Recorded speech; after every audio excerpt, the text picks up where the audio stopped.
Hej, det er Ditte, og jeg er kommet til Lystrup i dag. Det ligger 30 minutter eller 20 minutter væk fra Aarhus. Og jeg skal ud og rense stalle og kommunikere med nogle heste, og ejerne har ikke selv helt kunne beskrive, hvad det er præcis de vil, fordi de ved faktisk ikke, hvad der er galt. De har boet på den her ejendom siden, var det 88, de sagde, og de har været non-stop ramt af ulykker. Ulykker som, at de har haft flere heste. Der er heste, som har været ved at forbløde ihjel. Der er gået hul på buhulen. Der har været gigt, det sagde jeg også til dem. Det er jo ikke unormalt. Der har været gaffelbåndsskader. Det synes jeg heller ikke er unormalt. Men hvad jeg synes er mærkeligt, er heste, der pludselig bløder, taber hovene. Det har jeg aldrig nogensinde hørt om. Jeg er fuldstændig rystet. At hovene går af benet.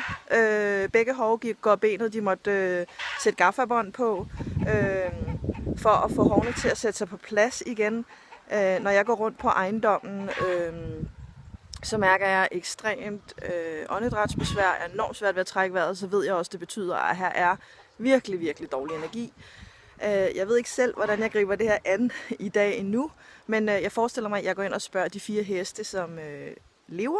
I kan lige få lov til at hilse på hestene. Der står en med sommereksam, og en, der har haft cushion, og en, der har haft problemer med sædstrengen efter operation. Jeg ved ikke, hvad det hedder. Nå, så har jeg fået talt med samtlige 4 hestebasser og spurgt dem, hvad er det, der foregår, og så har jeg været inde på samtlige af deres helbredsproblematikker. Ham der, han har haft brækket hoften. Det ser han så, det har jeg altså ikke mere. Det har han så heller ikke, men ridehest bliver han ikke. Og ham der, han er føreren eller kongen. Og et stort lejebarn, og den kombination har jeg aldrig set, altså ham til højre. Men det, der har været i stallen, var, at der stod en pige på 9 år, som er lavere stående, eller det er rigtig tavligt sagt, men hun havde i hvert fald ikke god energi, og det er hende, der forårsager ballade herinde, så hende har fået sendt væk. Og nu får de lov til at komme på fold. Nå ja, og så er de peget på, fordi jeg spurgte, hvor skal jeg starte, og så er de peget på foldene til højre for en ridebane udenfor, hvor der er her dårlig energi. Jeg ved, om det er der, de skal ud, egentlig. Nå, men det kigger vi på. Og så det her, det er farven i verden for mig. Jeg er på vej ud mod de folde, som hestene har peget på. Stopper op her ved den her udstue og får at vide af en mand, at jeg skal stands op, og nu skal jeg træde varsomt, når jeg træder ind i det næste område. Og det er en afdød mand, som ikke vil mig noget ondt. Jeg stod på den her ridebane tidligere, da jeg startede med at lave videoen, og det der sker er, at jeg ser bebyggelse fra mange år tilbage, og vi er helt tilbage til 1800-tallet, hvor og det bekræfter ejerne også, at der har været beboet siden 1892, tror jeg de sagde, eller 1862. Og det jeg får at vide, der er en høne, og det jeg får at vide er, at den her ejendom generelt har været plaget siden 1800-tallet, og dem, der havde ejendommen dengang, hvor jeg får det vist, havde også landbrug med grise og med heste. Jeg ser ikke køer med grise og heste. Og der ser jeg et sted, hvor de dumper dem og brænder dem af, fordi de får, det er som under klovsyge i dag, men det er mere sådan en form for dyrepest, eller et eller andet, der smitter helvedes til. Så de lægger bare alle dyrene op i den samme bunke, og skal brænde dem af. Så der ser jeg et aftryk ude ved ridebanen på det, som skal væk. Så får jeg at vide, og det er der, hvor jeg synes, mit job det er så flippet, at der er hekse. Der er dårlige hekse, som svæver over det her sted, og det er rent tilfældigt, at de tilfældigvis lige har valgt det her. Så spændende bliver det. Ditte prøver at fjerne en tidslomme med et heksetræf. Det lyder meget mærkeligt.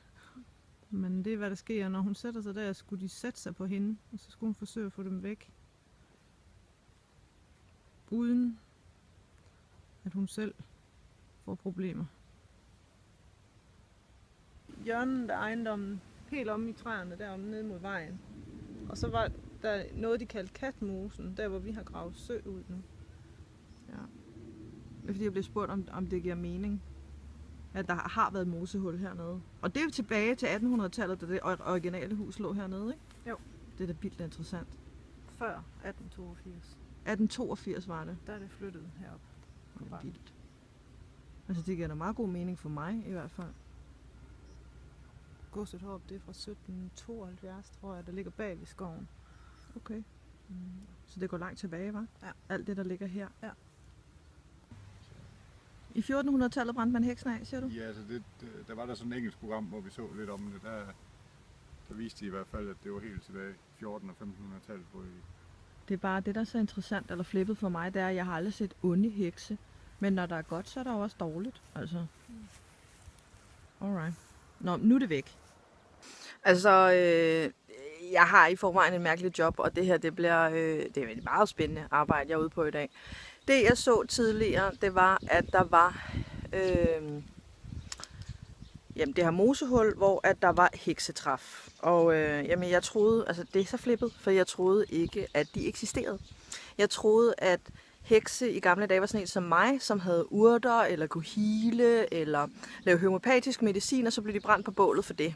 Men det, jeg så dernede, da jeg sad der før, det var, at der faktisk eksisterede hekse, som var gjort ud af ondskab, eller skabt af ondskab, og havde en leder, som var interesseret i at skabe det dårligt, eller gøre noget dårligt for andre mennesker. Og det var alt fra at proppe noget i vandet, til at gøre folk syge, og så sad de der og grinede. Og det, jeg så dernede, var en tidslomme, hvor jeg kunne ikke træde ind i den, fordi jeg spurgte, må jeg komme ind og deltage? Og det måtte jeg ikke, så jeg fik lov til bare at kigge på, som hvis jeg så på et tv. Det var meget, meget flippet.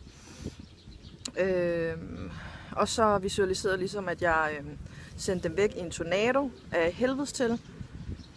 Og det lykkedes så, og ikke bare på det sted, jeg sad, men hele matriklen og naboejendommene. Der er ingen overhovedet, der må blive syge her. Og så var det bare interessant at høre, at der havde været et mosehul, og der gik tilbage til 1800-tallet osv. osv. Men det at få at vide, at de engle, der hjælper mig, det er mærkeligt, er, at nu skal jeg rundt om huset, og så har manden, der ejer stedet, spurgt, om jeg ikke vil kigge på noget jord, der er gravet op fra der, hvor jeg så, at der har været noget dyrepest, og sikre sig, at der ikke ligger noget på jorden. Så selvom at jeg også har sagt til dem, at det her det lyder mærkeligt at være på heksejagt i dag, så er jeg også super taknemmelig for, at ejerne tager det her dybt seriøst. Det er jeg rigtig, rigtig glad for. Håber, I synes, det er spændende. Så er jeg færdig ude i Lystrup og sidder nu i min bil på vej til færgen tilbage til København. Det har været 3 meget, meget spændende dage, hvor i dag den har helt klart været meget alternativ. Det der skete var, at jeg fandt ikke noget på jorden derude. Det var ikke jorden, der fejlede noget. Det var selve det område, hvor man havde brændt de der dyr af, hvor jeg oplevede, at der var dårlig energi. Og det der skete, det var, at jeg har været i gang i 6 timer, så jeg er færdig nu oven i hovedet. Det var, at jeg kom indenfor i huset, var der 5 forskellige afdøde. Og den, som var super interessant for mig, det var faktisk den sidste, jeg så ovenpå i hjemmet. Det er helt bevidst, jeg ikke valgte at filme derinde, fordi jeg synes alligevel, det er lidt for privat at filme ind i andre folks huse, selvom jeg godt måtte. Hun beskrev, hvordan huset var sat op, hvordan man byggede huse i gamle dage, hvilket jeg ikke vidste noget om. Det var nyt for mig. Men hun beskriver det her med, at husene var simpelthen bygget op omkring ler, og så var der så stråtag på taget. Og der er gået lynnedslag ned i ejendommen, og det var noget, der skete mange gange, siger hun. Og det kunne ejerne også bekræfte over for mig, at der var faktisk været lynnedslag 2 gange, hvad de kendte til, hvor der var gået brand i tagene der. Og grunden til, at de var så hårdt ramt, var, at man opdagede, at lynet blev tiltrukket af en brønd under huset. Så man valgte at fylde brønden op, sådan så at lynet ikke ledte den vej mere. Og ejerne kunne også bekræfte, at det var det, man gjorde i gamle dage. Man byggede husene op omkring ler. Så det egentlig var en form for sokkel i huset, kan man sige. Eller man byggede også soklen op, og så byggede man huset oven på lersoklen. Og så ler op af væggene. Ret interessant. Men på en eller anden måde beskrev den her kvinde over for mig, at det virkede meget isolerende, det her ler. Og så fik jeg sendt dem væk, og det er en hård omgang, og det er sådan lidt mere noget af det, jeg kender til, når det er jeg ude i husrense. Det er selvfølgelig også at få sendt afdøde over på den rigtige side, og jeg synes, det er interessant at skelne mellem, hvornår er det, at der er afdøde, hvornår er det, der taler om spøgelser, altså energiaftryk, og hvornår er det, der taler om rigtig, rigtig dårlig energi. Og der var lidt en blanding af det hele derude. Nu vil jeg glæde mig til at komme hjem til København og sige tusind tak for denne gang i Aarhus. Hej.